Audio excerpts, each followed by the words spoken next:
Hi everyone, I am Anju. Welcome to my channel Excel Made Easy. As an Excel user, sometimes you might be writing a formula where the cell references are from different sheets or different workbook. So in this video, we are going to talk about a few challenges which you might be facing and let's resolve them. So here I am taking the example of annual report sheet where the data will be referenced from different locations. So let's say in the total units, I want to access the data from sales analysis sheet because here total units are already calculated and it's a real time because any change happens over here, it should be reflected in my annual report also. So I am selecting the total units, and since any cell you want to refer to, you have to start that as a formula. That means equal to or plus. So I am writing equal to, then switching to sales analysis sheet, and then selecting the cell address which I want to refer to. So when I am doing this, you can notice that the formula bar shows that formula getting created. So here it is equal to, then the sheet name and the cell address. That's how a cell reference from another sheet or another location is addressed. So let's press enter to complete this. And we can notice the same value exists in my total units in annual data. So here you can notice that because F4 can exist in the same current sheet also. So if I am referring to F4 of another sheet, then in that case, it should be referred with the sheet name. So it's always better to, clicking onto that cell address rather than typing because you can avoid spelling mistakes by this. So when you're writing a cell address within the same workbook, but in a different sheet, that's how it is referred to. And the cell address is by default taken as a relative reference. So you can notice F4 is coming.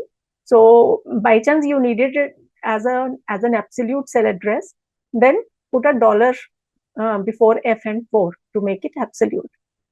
Now, there may be a situation where your data exists in another workbook. So there will be a different file from which you are fetching the data. So let's say number of orders exist in some another file where I want to get it from. So I select this cell, start equal to, but before this, ensure that another file is also opened. So I am starting with equal to, and we can notice that there is a different file open over here. I'm going to city summary file, and here we can see the number of orders are summed up at the end. So when I'm selecting this cell address, you can notice how the formula is getting created. It is the file name, then the sheet name within that file, and then the cell reference. So the difference over here is that cell reference is coming with the absolute referencing.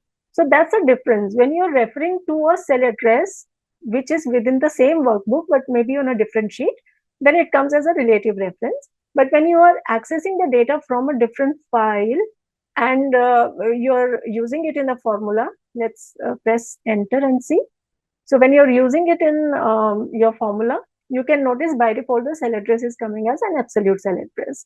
So this is the main difference which you should keep in mind, because when you're writing the formula as per your business need, you have a better understanding whether it should come as absolute or relative. So please make the change as required, because within the workbook it's coming as relative, and outside the workbook, that means from a different workbook, it's coming as absolute.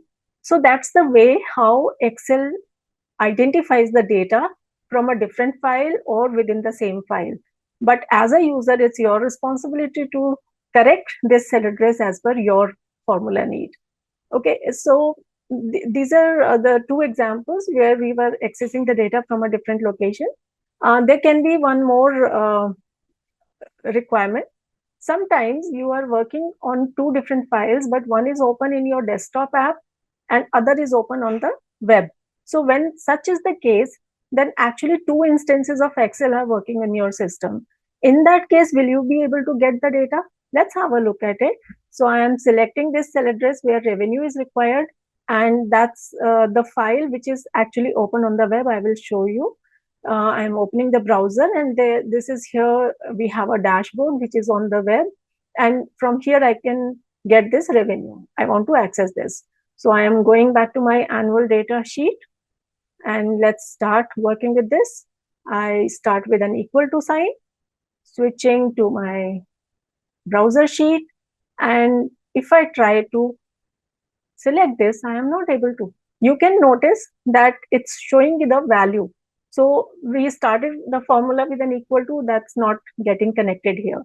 So one thing which is very important to understand over here is that if your two different instances of Excel are open, then there is no connectivity between the two you can maintain.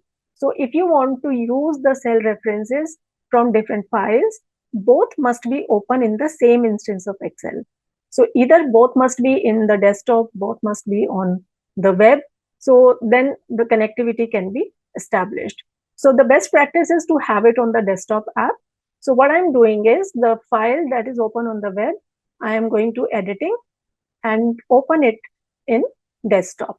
So now you can notice that file is open in the desktop app, and I can go to my annual sheet, select the cell, start with equal to, go to the dashboard sheet, select the revenue from here, and now you can notice formula getting built up. So I press enter, and now we are able to see that data.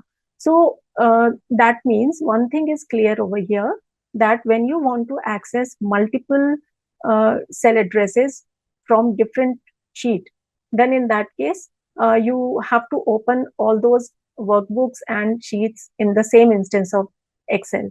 Then only you will be able to maintain this connectivity.